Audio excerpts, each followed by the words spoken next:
Ask Simone. Any of you guys who watch Simone on Girl Is That Legal, does she not say, okay, I am quoting our sis, Attorney Redwine, our sis Simone from Girl Is That Legal. She says, if your attorney got Gmail, you going to jail.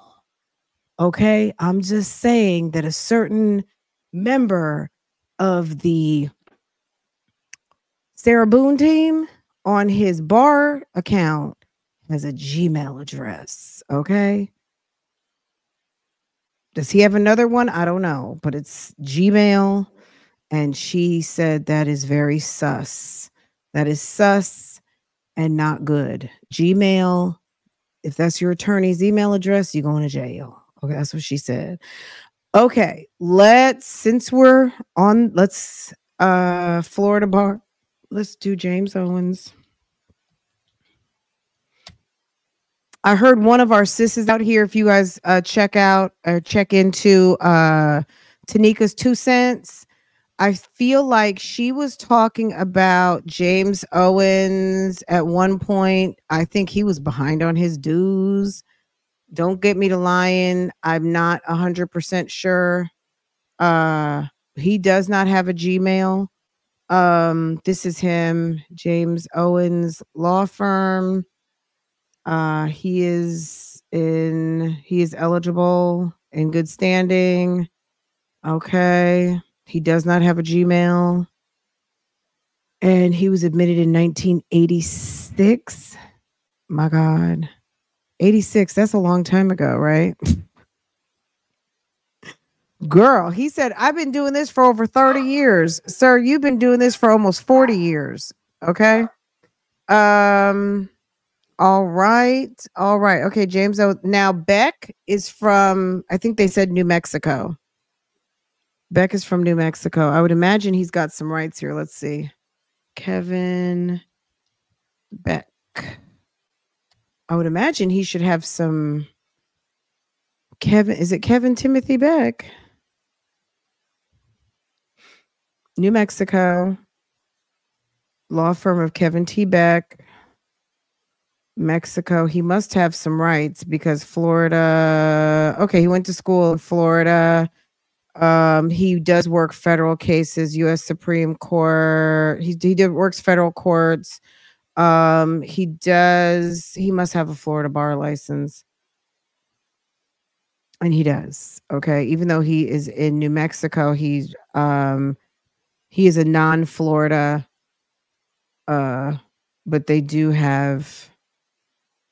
does have privilege. Ooh, not an admonishment, baby, from 2021. Hold up, wait a minute. Okay, not Kevin T. Beck with an admonishment. Report of minor misconduct. Baby, let's get the tea on me. Mr. Always Late Beck. Okay. Mr. Kevin Timothy Beck. Just to do our due diligence. Who is of New Mexico. Are you guys with me? Of Sandia Park, New Mexico, from the law office of Kevin T. Beck. I'm going to put a footnote on here, just making sure we've got the right person. But there was a grievance in the Supreme Court of Florida. Mr. Kevin T. Beck. Committee recommendation pursuant to, how many pages is this? I was about to say, girl. Okay. And we shall take up some lunchtime. Committee recommendation pursuant to Rule 374 of the rules regulating the Florida Bar and Committee. Can you guys see? Make sure. I'll go over to StreamYard. Make sure. Okay.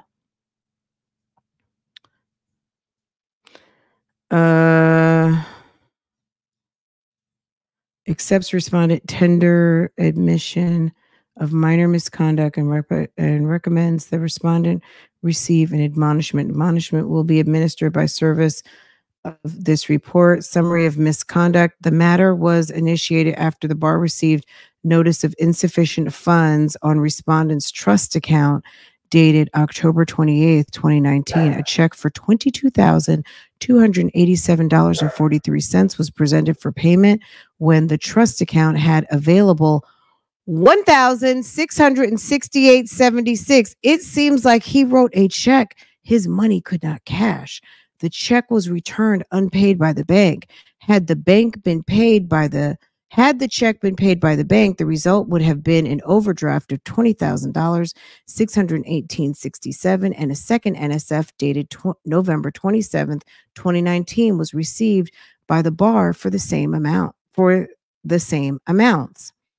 A second NSF dated November 27th, 2019 was received by the bar for the same amount. So when was the first one? October 28th, and the second one was a month later. Respondent explained in response that in mid-October 2019, he was advised by his business partner that he needed to provide funds from his trust account to be put into the court registry for a business venture he was involved in. Because the respondent was out of town at the time and could not access his trust account, respondent used his daughter to transfer $22,287 from the respondent's personal investment account to his trust account, and then asked her to write a check from the trust to be deposited into the court registry. After being notified of the first NSF, respondent determined that his daughter inadvertently had transferred his personal funds into his operating account instead of the trust account. Respondent admitted in his response that he utilized his trust account for his business purposes, but asserted that there were no client funds involved. That's not good. A trust account is just that. The money is placed there holding for funds to be collected for whatever the stipulations are, be it escrows, settlements, things of that nature, and not for your own personal business. After reviewing this response, a request for respondent's trust account records was made for a period of October 2019 through December 31st, 2019. So basically right around the time period. So let's say fourth quarter of 2019, and basically to collect the receipts. Respondent's trust accounts were not in substantial compliance with rules. The bar asked respondent to explain who the balance of 1668.76 is in his trust account belonged to. Respondent explains the funds belong to 3 prior clients he had been unable to locate after he completed their representation in and around 2012, and he had treated the funds as abandoned. Respondent admitted that as of April 2020, he had not had sufficient funds in his trust account to reimburse one of his clients, and explained he inadvertently used a portion of his client's funds during a federal shutdown in 2019. And in September 2020, respondent replenished his account with sufficient funds to refund each of the 3 outstanding clients, and hired a private investigator to find the clients and return their funds. The funds were received by each of the clients as of October 20th. Respondent was holding only the funds allowable under the rules to cover bank fees and no other client funds in his trust account. The bar took respondent's sworn testimony in September 2020, and respondent admitted his error and further admitted that his record keeping practices for his trust account were inadequate. Based on the foregoing, respondent violated the following rules regulating Florida Bar 33-4.3 misconduct and minor misconduct, Rule 4-1.5 fees and costs for legal services, and Rule 5-1 trust accounts. Comments on mitigating, aggravating evidentiary matters. The committee believes that the following comment on mitigating, aggravating evidentiary matters will be helpful in considering acceptance of the report. Respondent fully cooperated with the bar in its investigation, admitted his failures in the trust accounting practices. Respondent took additional steps to ensure his errors were corrected. The committee found that the respondent's misconduct was done negligently and not with intent to defraud, but otherwise deceive his clients, and further found that he was genuinely remorseful for his actions. Ooh, excuse me, y'all. Excuse me. Respondent is a sole practitioner with no support staff or bookkeeper. Respondent's practices primarily in federal criminal defense, and the majority of his work is done through appointments, so he does not often hold client funds. Additionally, respondent has recently been offered a position with a federal agency where he would no longer be required to maintain a trust account. Respondent is an experienced practitioner with no prior disciplinary action and possesses good character and reputation. Kevin Timothy Beck, your actions have discredited the legal profession of the state of Florida. Such conduct cannot be tolerated by your fellow lawyers and should not be tolerated by you. Pride in professionalism demand that you not violate the rules of professional conduct again. If you do, your present misconduct will be considered in future disciplinary actions. Um, ooh, the cost for these proceedings is assessed against the respondent, so he had to pay 1679. So yeah, he bounced two checks and had money that didn't belong to him and was trying to pay the difference with money that wasn't even his. So they got him on that. So let's see. The quorum. Okay. So that was okay. So Mr. Beck, baby, they could other places they could call that scamming. We're not saying that you're doing that, but they could call it that.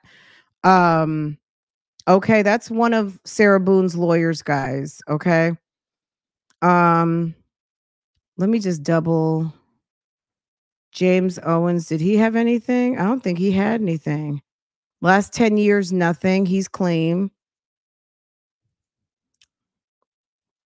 Mr. Tony Leon, last 10 years, nothing. He was admitted to the bar in 93. Okay. And Miss Ma'am that started off Louis that got me looking on the Florida bar. She just got admitted last month, y'all. So I'm sure there's nothing on there. Okay. Okay. A little tea lunchtime Sarah Boone TT. Okay. Leave your trust account alone. Okay. Just leave the trust account alone. All right. Embarrassing. Let me take a highlight reel of that. I haven't heard that tea on the YouTube streets about Mr. Kevin Beck. Maybe I'm going to leave these lawyers alone. They'll have to find it deep in my playlist. Okay. Kevin Beck knows what he got on his thing. Okay. You sent tea about Mr. Henderson? What? It must be it. What? Oh, girl, y'all are a mess. Oh, Jesus.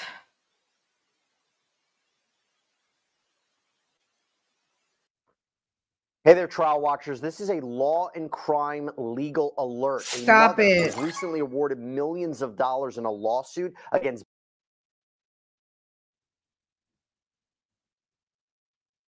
What church was this? Y'all.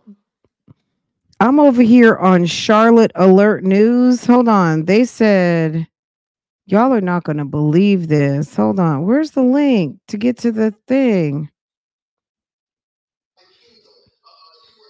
Church member tries to murder pastor while preaching and the gun jammed. Won't God do it? He said, not today, not in my house, not up under my roof. You're not going to do that. Charlotte Alert News. I don't know if he, look, Charlotte, girl. That was the first. See, this is what messes me up on Instagram. Okay. It's this ratchet stuff. It just pours into my feed. It's like, ah. Okay. Where's the story? Oh, Jesus. Sephora employee accused of stealing and helping her sister in theft scheme. Oh my God. When was this? Okay. I'll have to find the church news, okay? Y'all, we didn't even do lip service last week. Pastor Sundays and okay. Um I'm gonna have to find the story because I'm scrolling through and I don't see it yet. So let me skip. Okay, let me go back to Insta. And that just shocked me. Okay.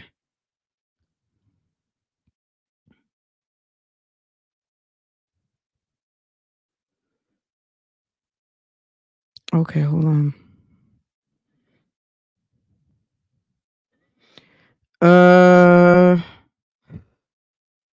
Y'all are funny. Okay, let's see. State Attorney of the 14th Judicial Circuit in Panama City has notified the Florida bar that he wants punitive action against Tony Henderson.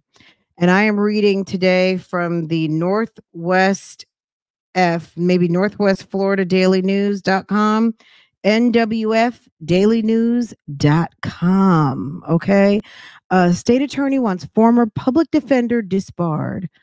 The state attorney for the 14th Judicial Circuit in Panama City has notified the Florida bar that he wants punitive action against Tony Henderson, the former chief deputy public defender for the Judicial Circuit. What is the date on this report? Girl, what's the date? I don't even see a date on here. Hold on. I'm in the reader. Let me get out the reader.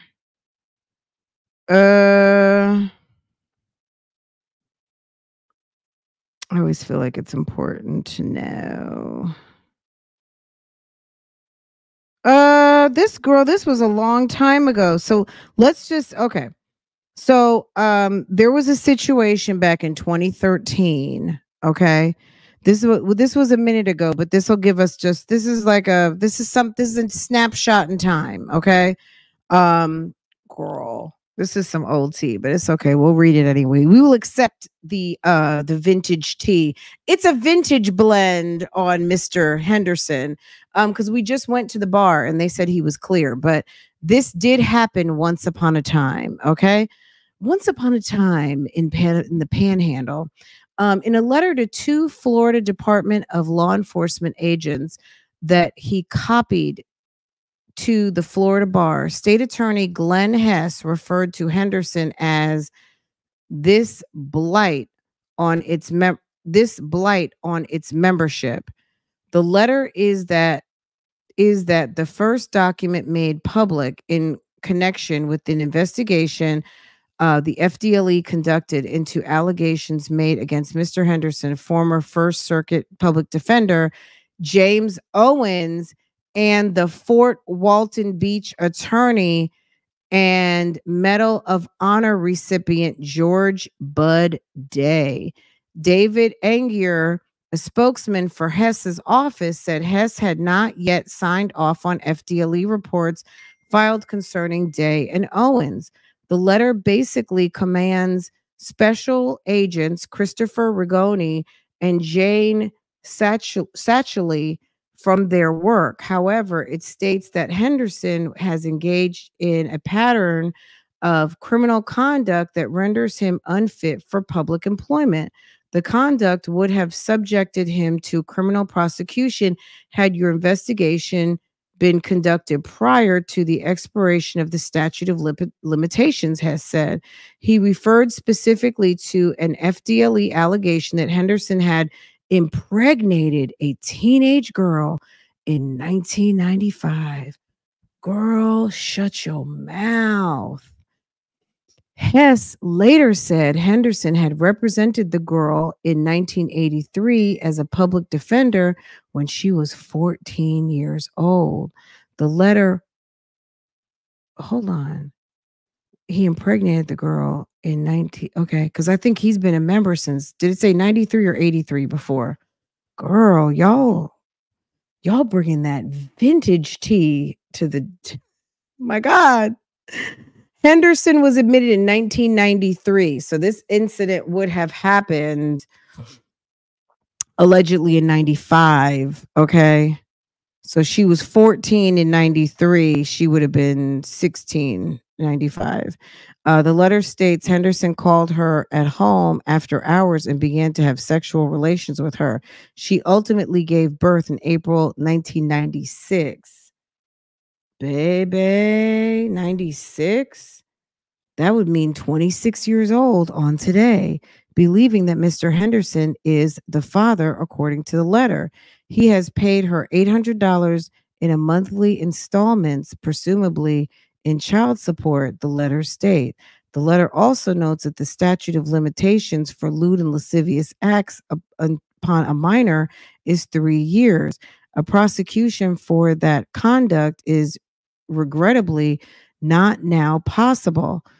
Contacted Friday, Mr. Henderson answered no comment when he was asked about the letter, whether he knew the girl mentioned in the letter, whether he had gotten her pregnant at the age of 14, or whether whether he was paying her child support. Henderson ran for the first Judicial Circuit public defender's job against Owens. Oh, they ran against each other? That's how they became friends? In 2008, and was named chief deputy after Owens won the election. Okay. The two had been friends since high school. Henderson was forced to resign in November 2011 when the FDLE said it was investigating him for sexual harassment as a follow-up to the complaint filed with the Escambia County Sheriff's Office that October.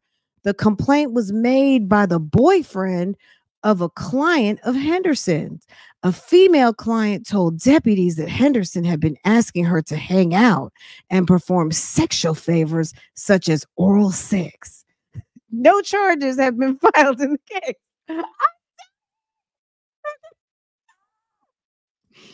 The FDLE investigated Owens and Henderson on more charges of sexual misconduct in 1998 when a woman told Santa Rosa County deputies that two men had sexually battered her. No charges were filed.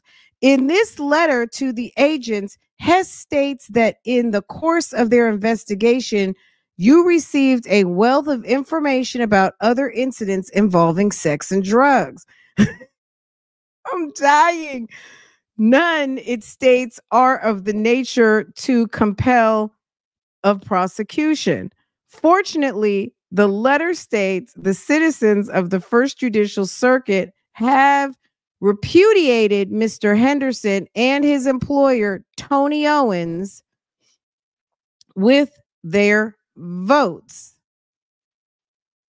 He remains, however, an embarrassment to the Florida bar, Hess continued. By copy of this letter, I am inviting the bar to address. Oh, shit. Hold on. Let me get back down here.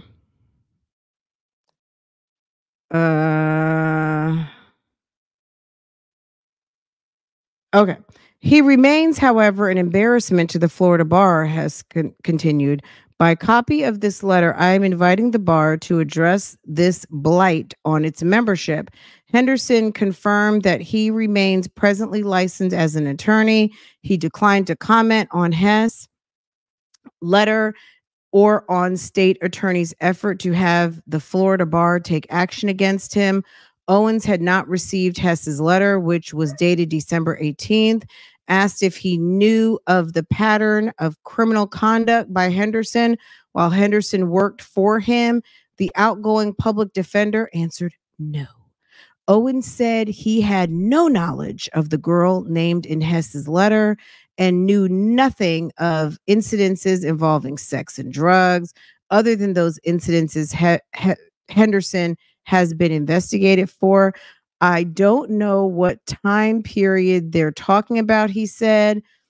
Day, who has a bar complaint pending against him on an unrelated matter, was investigated by FDLE alongside with Henderson and Owens for allegedly taking a job as Owens' chief deputy in Okaloosa County in 2008 and accepting $84,000 salary for work he didn't do. That investigation has concluded, but Hess's office has not released the findings. Day has denied the allegations against him, calling them politically motivated. Owens said he has cooperated fully with the FDLE during this investigation of his office. Incoming public defender Bruce Miller, who defeated Owens in the last August election, declined to comment on the letter until he had the opportunity to see it. And this is coming from the author Tom McLaughlin, from the Daily News staff writer Tom McLaughlin at Tom McLaughlin NFW Daily News. Follow him on Twitter. Mushagal. This is some shit. Okay. Wow. This is some tea, y'all. To the sis who dropped this. Now keep in mind, this is some vintage tea. This is some tea from the Northwest Florida, the NFW Daily News. The date on this story is January 4th, 2013. But if there's a baby out here, it really doesn't get old. This is some shit, right? I will definitely copy and paste this over. Okay. I will copy and paste this over. This is the Northwest Florida Daily News. Okay. I will put this in, baby, it's getting ready to be over on Patreon. I'll put it up as a public, as a member post. So as long as you're a free member, I'm gonna let y'all have this one because this is juicy. This is some juicy details. My God, girl. Okay, this was some unexpected tea. Okay, nasty work. It's nasty. Let me stop. You guys have me acting super silly, but it's Friday, guys, and we had a rough day yesterday of testimony, so we deserved it, right? My God. Wow. I think someone sent me a Cash App. Let me say thank you. I want to thank you. Okay, thank you. Just paid for some documents. Thank you. Thank you, sis. Okay.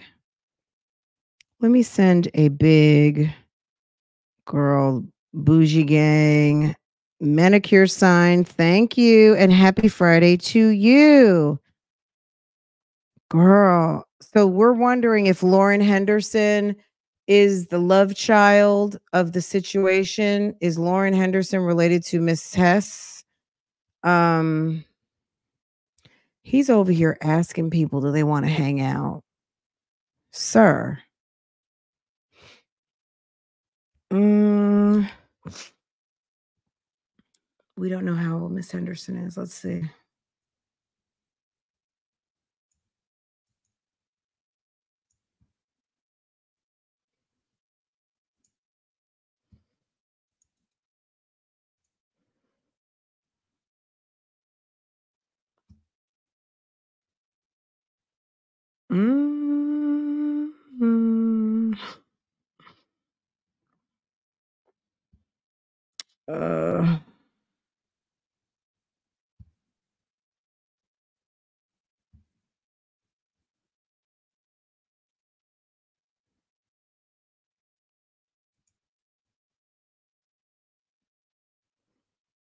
That is not her.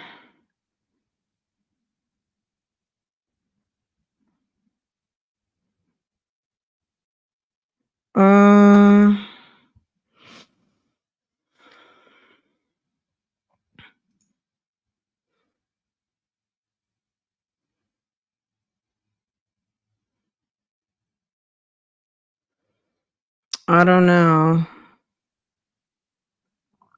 I don't know. If she's the right age, it could be. But I don't know. She would have to be at least 20. What would they say the baby was born? That That took me out. Well, 93. She could have been born 94. That baby would have been not born 93. That's old.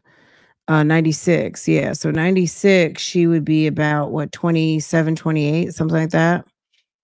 The situation with the young lady, he represented the young lady. Let's do the timeline. He said that he represented the young lady in 93. But 2 years later, I mean, it could be if she got pregnant in 95, had the baby in 96. Yeah.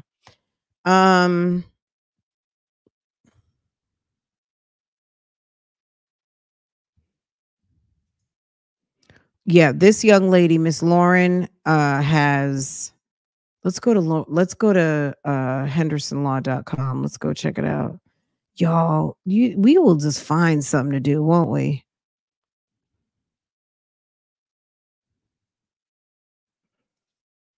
Is it LT? Oh, she has LT Henderson Law, but Tony, was it Tony Leon Henderson? Hold on. My God. Yo, we will just find something to get into. Look at Bougie Gang is so y'all some trouble. Trouble.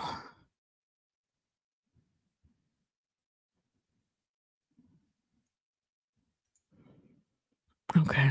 Let's see.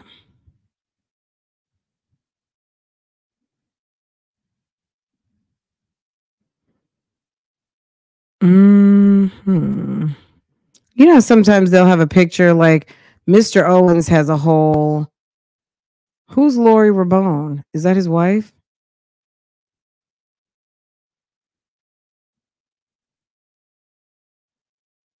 No. Lori Raybon is partner at Henderson Law. She concentrates in practice areas of criminal, drug cases, sex crimes. Attorney Raybon began her career, yada, yada, yada, blah, blah, blah. Mrs. Raybon. Let me find out this is his wife.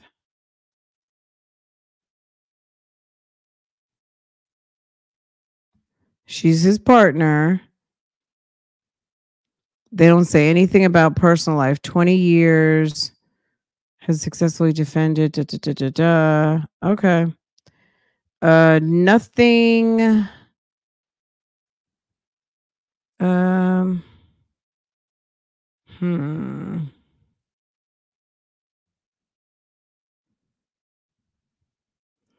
Let's take a better look at Miss Raybon.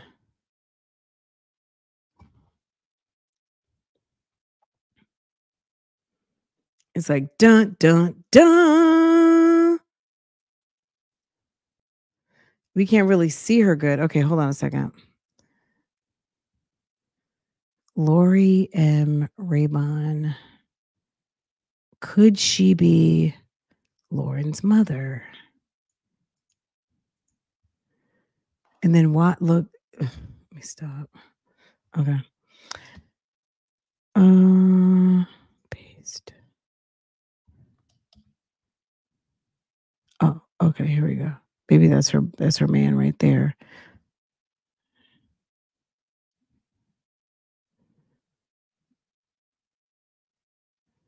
All right. We don't know. We really don't know. Y'all, we have fallen down the rabbit hole. Official. Okay.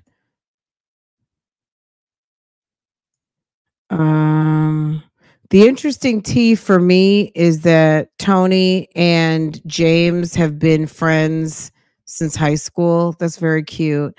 Let me find this interview since we're over here looking at tea. Where when James Owens was interviewed by Vinny Napolitan on Court TV, he said that Sarah Boone was going to owe him. Boone lawyer, Vinny, Court TV. Let me find it. because I remember that. I watched that interview and he said, "Oh yeah, she's gonna owe me. She's gonna owe me. Is she? Are you doing this pro bono or what are you doing?" And he said, "No, she's gonna owe me." Did you guys see that interview?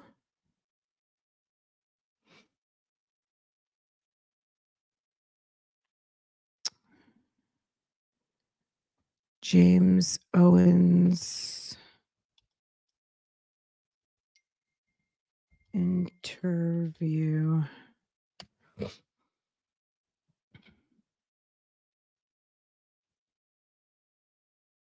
Oh, look at y'all.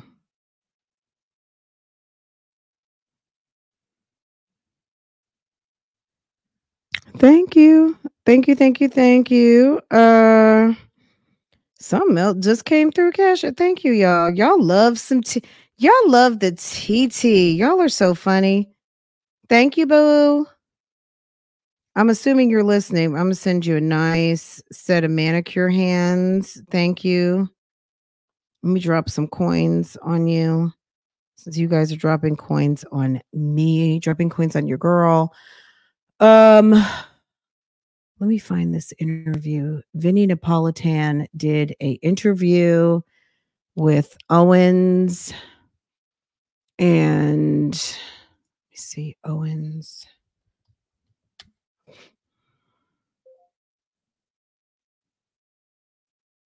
He either did it on the channel or he did it on Vinny's channel.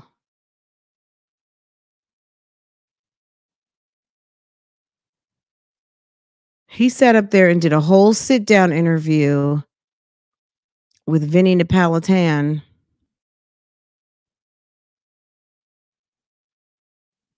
It was like 2 months ago.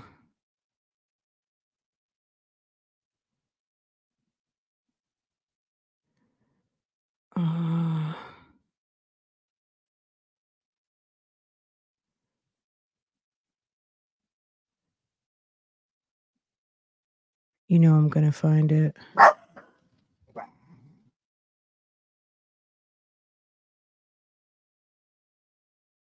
Owen sat up there and came and did a sit down interview. Okay, Owen's interview.